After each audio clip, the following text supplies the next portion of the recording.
Hello and welcome. My name is Gio from SwitchRPG.com. Today we are looking at No Place for Bravery. I have here Matt. Matt, why don't you tell me about yourself and what your involvement is with No Place for Bravery? Awesome. So, hey, my name is Matt. First of all, thank you for having me here.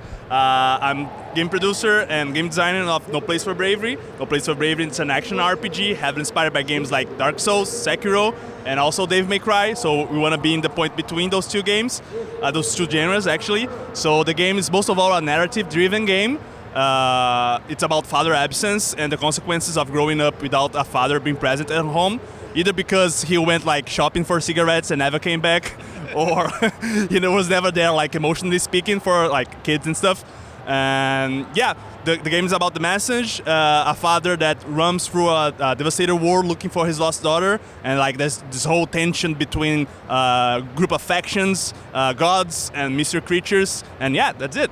Excellent. Now you say we throw that word out there like Souls-like. We throw that out a lot. Now, what sets your game apart from other Souls-like games? Yeah, we like to say that we get inspiration from Souls genre. We don't want it to be in the same box of Souls-like games.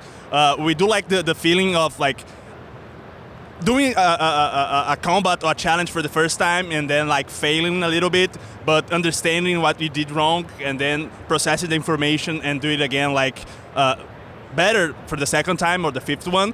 But we don't want to create a game that's essentially made for you to get good, to beat the whole thing. We don't want to keep people away from the message and stuff like that just because like they don't have time or don't have like they don't want to be frustrated about something that much. So we do have a lot of accessibility options, so you can tweak difficulty at any times without any like kind of penalty to the player. So yeah. Now, can you describe some of the getting into the game? Can you describe some of the RPG elements? Like how does leveling up happen? How does how does the story progress? Things like that. Awesome. So the whole leveling up of the game is not based on numbers. So we don't have like +2 swords or like a +10 on strength to Torn. The whole progression system is based on new weapons and new abilities, and like the exploration side of the world, like, where you need to like defeat new bosses to get special items, to unlock abilities and skills and so what. So the whole thing, I like to see it as a puzzle of like the combat as a puzzle. So you have different type of enemies and specific type of enemies where you can only defeat them using the right weapon. And you need to understand that behavior in order to do this. So yeah, that's how the whole thing goes. Excellent. Now, I was able to play a little bit of it, and I really had some troubles in some areas, and I think that goes along with a lot of Souls-like, where you progress a little bit at a time and you learn from your mistakes, that whole thing. Now, let's get back into like the behind-the-scenes type of stuff. Talk about the studio and development. How long has it been in development? Oh, it's been a long road. Like the idea first came up in 2016, so 6 years right now. And yeah, we actually like it's coming and going. We had to do other stuff in order to keep the studio running, like pay the bills.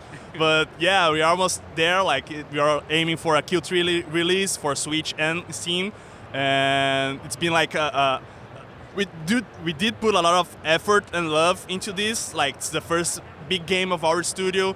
It's the game that like it's been with us for the past 6 years. So we had the opportunity to grow a lot and like really learn how to make games doing No Place for Bravery, and just wanted like people to get the message that we are saying about like father absence and the like the consequences of like chasing your dreams no matter what.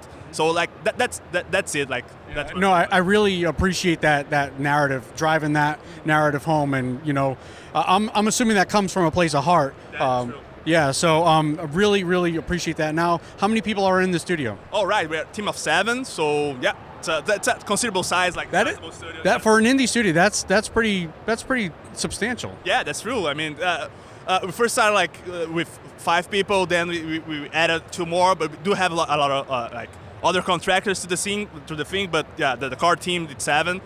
2 programmers, 2 designers, a producer's led, like a studio head that handles administrative stuff.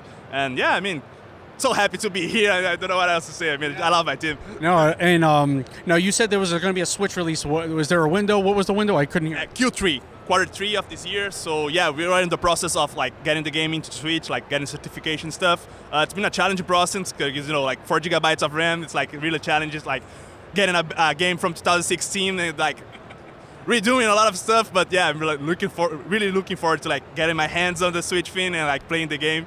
I mean, it's gonna be my device of choice to play the whole. On the Switch, obviously.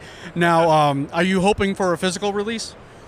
We are. I don't like have the plans right now, but that's something that we have in mind. Like once we have some news about that, I'm like sure to tell you and share with you.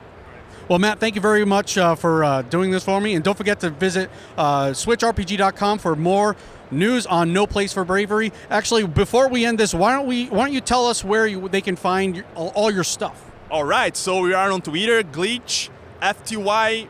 We have a website, noplaceforbravery.com. So we have also a Discord server. So just feel free to like enter our website, enjoy there.